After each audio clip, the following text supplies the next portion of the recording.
Today I'm going to cover how to use C++ to control your hardware, specifically controlling an LED using a Raspberry Pi. Originally I was planning on showing multiple libraries, but the video was getting too long, so we're going to focus on just the pigpio library today, and I'll make some additional videos in the future with different options, and potentially we can compare pros and cons of the different options. There are two ways that you can use the pigpio library, so we'll go through both of those different approaches, and we'll talk about why you'll choose one versus the other. If you enjoy this video or get benefit from it, please like, share, or subscribe to the channel, or leave me a comment letting me know what you'd like to learn more about or what you liked about the video. Okay, before we actually start programming our Raspberry Pi to control an LED though, we do need to make connections between the Raspberry Pi and our LEDs. So I have connected my Raspberry Pi to two LEDs, a green LED and a red LED. And I've connected them to GPIO pins. And the way that you connect your hardware to your Raspberry Pi is through the use of the 40-pin header. We can get a pin layout for the GPIO header from the Raspberry Pi website. And here we see the pin header diagram. As we can see, we have a number of GPIO lines: 17, 27, 22, 26. Some of the GPIO pins have dual purpose, so we can see GPIO 2 and GPIO 3 also shared with an I2C interface. We can see GPIO 14 and GPIO 15 are shared with a serial interface. GPIO 12 is shared with a PWM output. So you're going to want to choose which pins you are connecting to so that you don't preclude the ability to use some feature that you want. So if you're trying to use I2C, you don't want to choose GPIO 2 or GPIO 3 for any kind of LED output or eventually button input. For this example, we use GPIO 26 and GPIO 16. It's important to know which GPIO number you are using, because you're going to need to reference that number in the libraries. It may also be helpful to know which pin you're connecting to, because those two numbers are going to be different. You have the GPIO 26 is the GPIO number, and this is on pin 37. So just keep that in mind. Those are two different numbers. We connected up the Raspberry Pi to LEDs, and the LEDs are just using a standard breadboard. I used parts from the Lost in Space kit from Inventor.io, which I have a video talking about. The first library we're going to look at is this pigpio library, which is open source and free.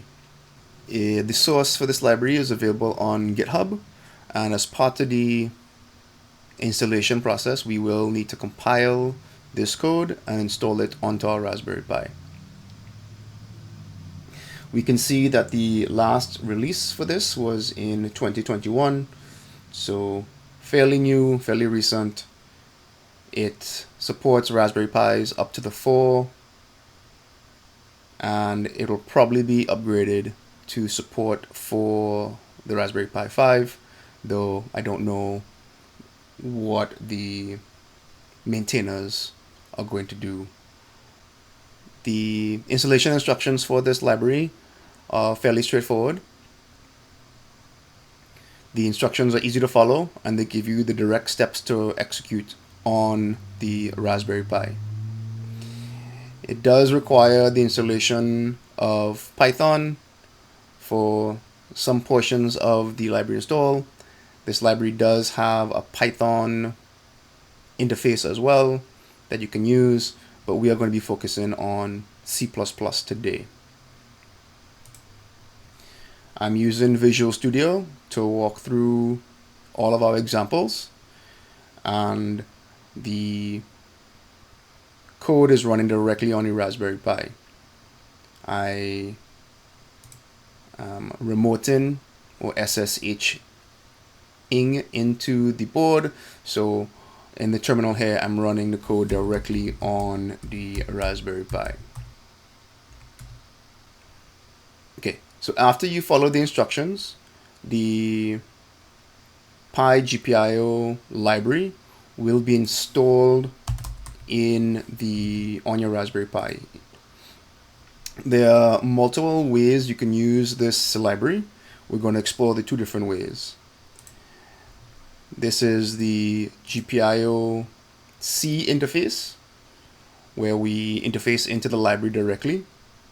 And then there's this pigpio D or daemon C interface, where there's a separate application that's running, and then we write code that sends commands to that application.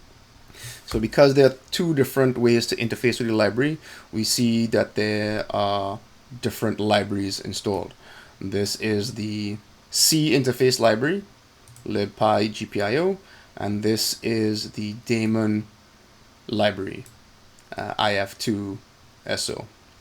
So we are going to start off in this first example using the pygpio C interface, and in order to do that we need to include this pygpio.h header file. We include IO stream so we can just print some stuff to the screen. We include this format library so we can improve the output that we're printing to the screen, and then I include chrono and thread so that I can do some timing, sleeps, etc. So we can like flash the LED. The way that the pygpio library works is there's a series of functions that you must use to initialize the library, then set the mode of the GPIO pin. It could be output or it could be input, and then we use another function to actually turn it on or off. So we'll see how that goes as we walk through this code. So I've written this code ahead of time as I was playing around, making sure I knew how everything worked.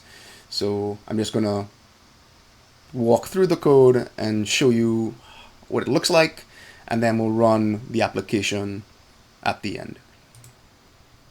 So the first thing we are doing is we are just going to define a static value here. Could be a constant, really, should be a constant. And we're going to call that, this is our GPIO pin. If you remember, we said we are going to be using GPIO pin 26, which is at physical pin 37. So the number that we care about here is number 26. The library itself is a C-based library, which means a lot of the functions return a value that tell you whether it was successful or not successful.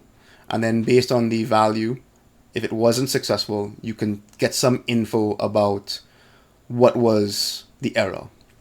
So we're going to use this GPIO result variable to help us determine what is happening as we try to get through each function call.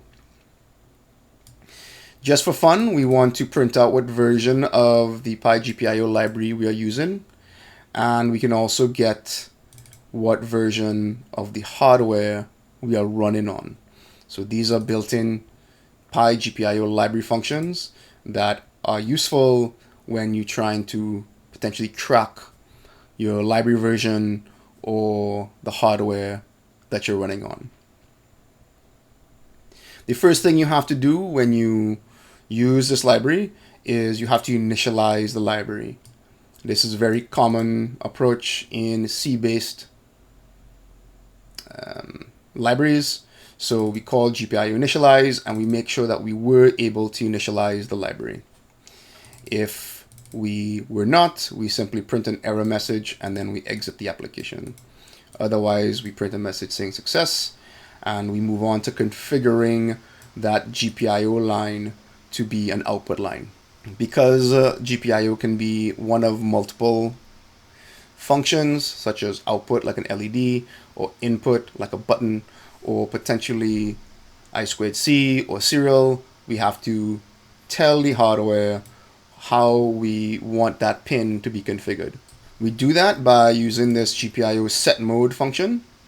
We tell it the pin number and we tell it how we want that pin to be configured. So we're going to configure pin 26 as an output pin. We then get a result that we can verify whether or not that configuration worked correctly. We can check to make sure that the GPIO pin number that we specified is valid.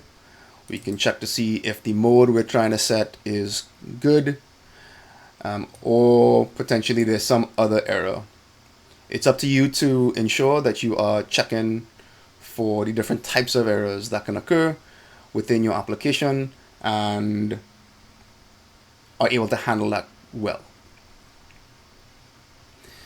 Then here's our main loop, where we simply loop forever and we turn that pin 26 on with this GPIO write function. That is a function that does not return a value. It's either gonna do the work or not. As long as the set mode function worked before, we would expect this to work correctly. We're then going to sleep for 1 second and then turn that pin off, so the LED will turn off, and then sleep another second.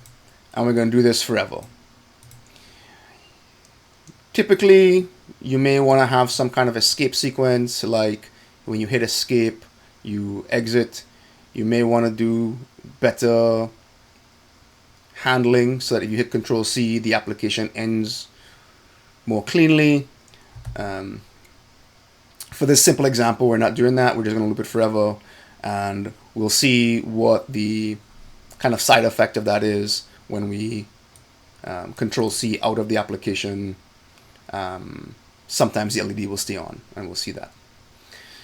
Once the application is terminating, you should call the GPIO terminate function so that you do cleanly exit the application. Again, this is one that just does not return a function, but you should clean up after the pigpio library by calling this GPIO terminate function.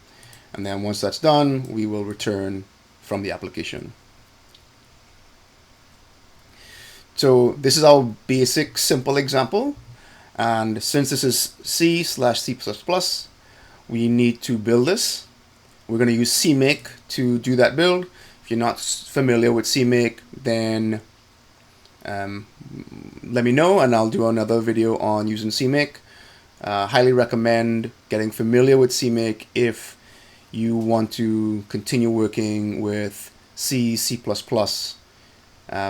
because a lot of libraries and C code, C++ code uses CMake, and it's kind of the most commonly used tool for configuring C++ builds. So here's our kind of boilerplate CMake code. We're going to add a first executable that we'll call flash LED, and then we're going to build this flash LED CPP file, and we're going to link against the pygpio and the FMT libraries. If you remember, the FMT library was included here. That was added to produce a cleaner output, make it a little bit simpler in terms of how we print out some of the data. So that's not required for using pygpio. That is just a nice to have thing I added to make some of the output look a little bit prettier. We'll talk about these other applications a little bit later. I ran through different configurations to test how it works, and I'll show you what happens without those other applications a little bit later. So once we have the CMake file and we have our LED, we can then go into that library on the board. This is CMake things, where I can make a build folder, configure CMake by running CMake, and then I can build it using make. We build the flash LED CPP file, which produces this flash LED executable, and then I run that executable and we get an error. So the reason why we get an error here is because with pigpio you need to have root access in order to use that library. The way the library interacts with the hardware, it needs to be administrator. So the best way to do that is to run with sudo, and then we can do flash LED. Okay, this error is because the pigpio daemon is running, which is part of the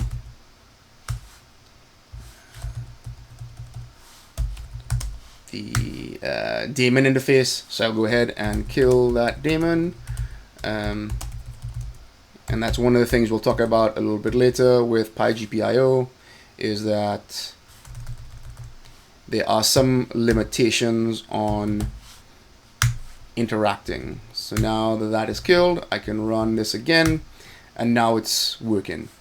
And if you look at the board, we will see that the LED is flashing. So one thing I want to show you is, because of the way that we wrote the application, where it's just a while true loop, if I exit the application while the LED is on, then the LED will stay on. So one of the side effects of not cleanly closing an application is that we may end up in this weird state. So depending on when you control C out of the application, the LED may be on or it may be off. If you don't know how to write a signal handler for your application, you can easily Google that information. Changing the LED that we turn on and off is pretty simple. With this simple example, we just need to change the GPIO pin number that we are using. So I have LEDs connected to GPIO 26 and GPIO 16. So if I change that to 16 and then I recompile my flash LED application, rerun, now you see the red LED is the one that is flashing. So the green LED is at GPIO 26, the red LED is at GPIO 16. So one of the things to be aware of with the pigpio library is that only one process can use the library at any point in time. So if I wanted to write two applications, so I have flash LED, which is going to be controlling pin 26, and I have flash LED 2, which is going to be controlling the GPIO pin 16, GPIO 16. If I try to run those two applications separately, so that each application is its own process, that won't work. So here we will have, I made some changes, reverted that, go ahead and rebuild flash LED, and we run this application, and we'll see now that pin 26 is flashing. That is the green LED. If I open a new terminal and I try to run flash LED 2, notice that it fails. So it looks exactly the same, and where does it fail? It failed on initializing the pigpio library. So it failed here. And that is because you can't initialize the library in different processes. So if you choose to use the pigpio library, you have to design your application such that there's only one application controlling all of your hardware. The next thing we're going to look at is how to use the pigpiod C interface. So this is the daemon interface that works by having another application, the pigpio daemon, running in the background, and then using the daemon library to communicate with that background daemon process. The advantage of the daemon version of the pigpio library is that you eliminate two of the shortcomings from the GPIO or pigpio library directly. The first is that your application doesn't need to have root access in order to run. The daemon itself does, but your application doesn't. And then the second shortcoming is that you can have multiple processes running that can separately communicate with the single daemon in the background. So that lets you change how you design your software to allow for multiple processes. The disadvantage of the daemon version of the library is that you now have this intermediary step. So my application is going to send messages or commands to the daemon, and then the daemon is going to control the hardware. So there is that extra hop involved, which adds a little bit of latency between when the command to initiate the GPIO is sent and the actual hardware is triggered. In reality, that bit of latency may not be an issue, and you get the flexibility of being able to structure your software in different ways. So we're going to go through the same process we did with the pigpio library, where we're just going to walk through the example of how to do that using our LEDs. So when you want to use the pigpio daemon interface, you're going to include pigpiod underscore if2. There is an if1 header file as well that has been outdated. The correct version is the if2 version as of right now. These are the same headers that we've included before: IOStream, format, core, chrono, and thread. Again, we have a static constant here that tells us we're going to control GPIO 26. And then we use different commands or methods or function calls to initialize this library. So previously we called the GPIO initialize, but for the daemon interface, we use pigpio underscore start. So this is where we do the actual connection to the pigpio daemon to connect to it and make sure that there's communication that can happen. One of the other advantages of using the daemon interface is that I can remotely send commands to the pigpio daemon.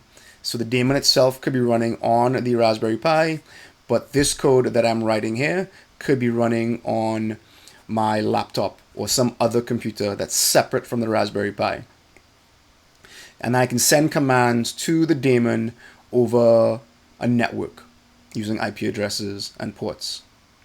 So you'll see that the two parameters to the pigpio start function is the address, the IP address of the daemon, and the port that I wanted to connect to. The way I'm using it now is locally. So I say pass in null pointer for both of those values, and the library will create a local Unix socket, I believe, or a pipe, and communicate that way. So this is the way that you communicate with the daemon locally, is by providing this null pointer value in both the address and the port input parameters. When we call start, we set up that connection to the daemon, and we check to make sure that we could actually connect to the daemon here with this GPIO handle. The handle is the thing that we are going to use to indicate what we're connecting with or communicating with. But if it returns a negative value, then there was an error in the connection. So we check to see if we have a valid value, and if not, we return an error and then exit the application. We also still have the way to check the pigpio version and the hardware that we're running on. Again, because I can communicate with the daemon remotely, I can actually have multiple daemons that I'm connecting to. So I have to pass in that GPIO handle variable into the get pigpio version and get hardware revision functions, because the pigpio version could be different depending on which Raspberry Pi I'm communicating with, and the hardware that I can be running against can be different. So using the daemon gives you a way to write your application and be communicating with multiple Raspberry Pis. So you can have multiple hardware devices that you are communicating with, if that's your goal. Then when we need to turn on and off the LED, we do something similar, as in the previous example. We call set mode and tell which GPIO daemon we're going to communicate with using the handle, which pin we are trying to configure, and the mode for that pin. So again, we're going to set pin 26 as an output pin, and we get a result as to whether we were successfully able to configure that pin or not. We do our checks to make sure that the configuration worked as we expected it to. Otherwise, we print out a message and just exit the application for now. Then this part is very similar. We just loop forever. We use this GPIO write function instead of the other function in the previous example. Again, we have to say which GPIO daemon we're communicating with via the handle, which pin we want to control on that daemon, and the action. Are we turning it on or turning it off? And then we're going to wait 1 second and turn off the pin. Then, in the same way as the standard library, we need to clean up after we exit. Again, this application is very simple.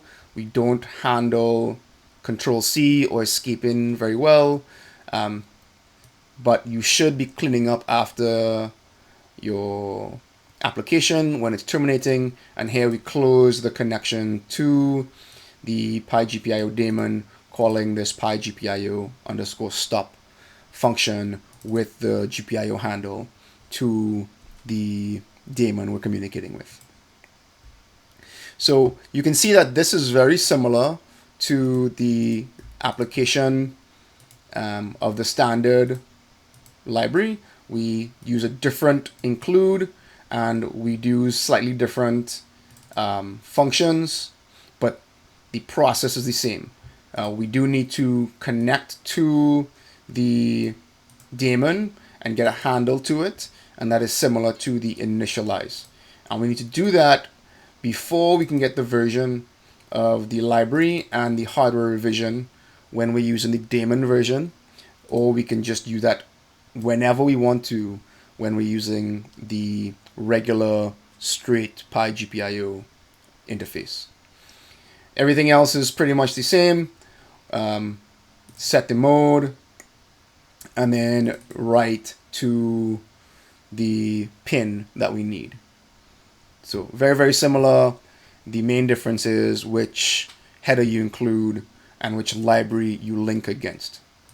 So for the daemon interface, if we open up a CMake list file, you will see that we link against a different library. So here we link against pigpio d_if2, whereas in the previous example, we were linking against pigpio library directly. So again, we named this executable flash LED. We are using the flash led.cpp file. We're linking against the correct library and the FMT library. And now we are going to build and run this application. So So again, I do all the CMake things of configuring the CMake build. I can then build the application, and we can run flash LED. And here we have an error because we couldn't connect to the pigpio daemon.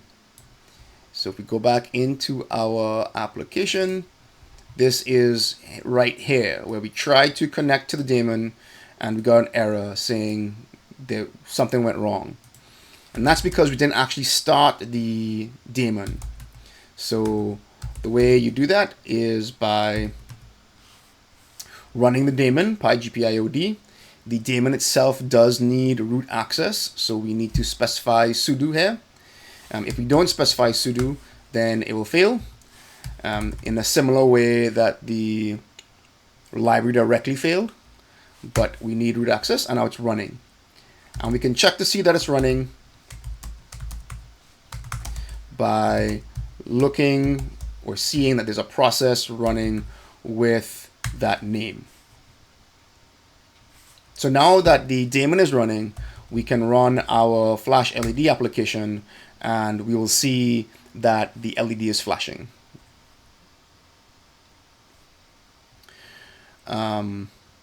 Notice also again that we don't need sudo when we call flash LED when we're using the daemon version of the library.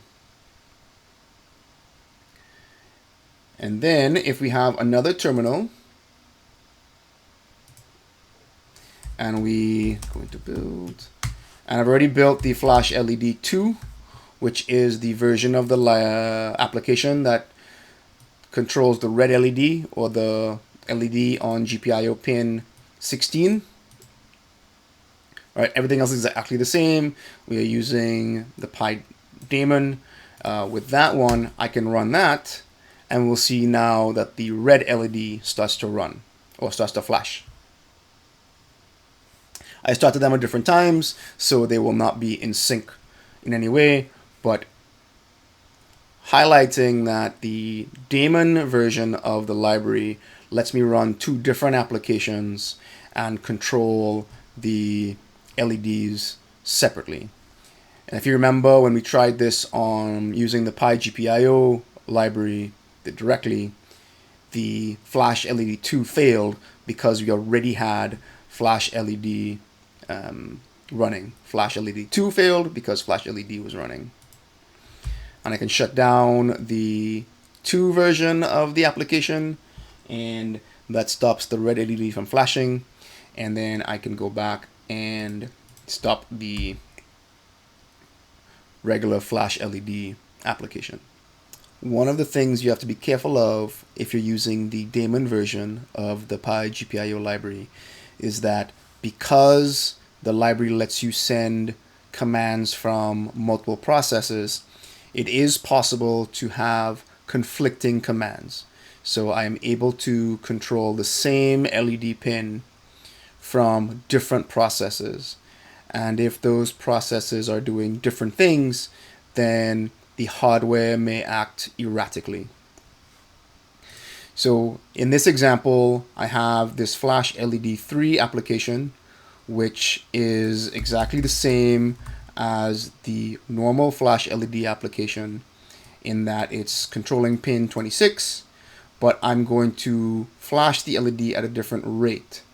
So this one is going to flash every 300 milliseconds versus the normal flash LED application, which flashes every second.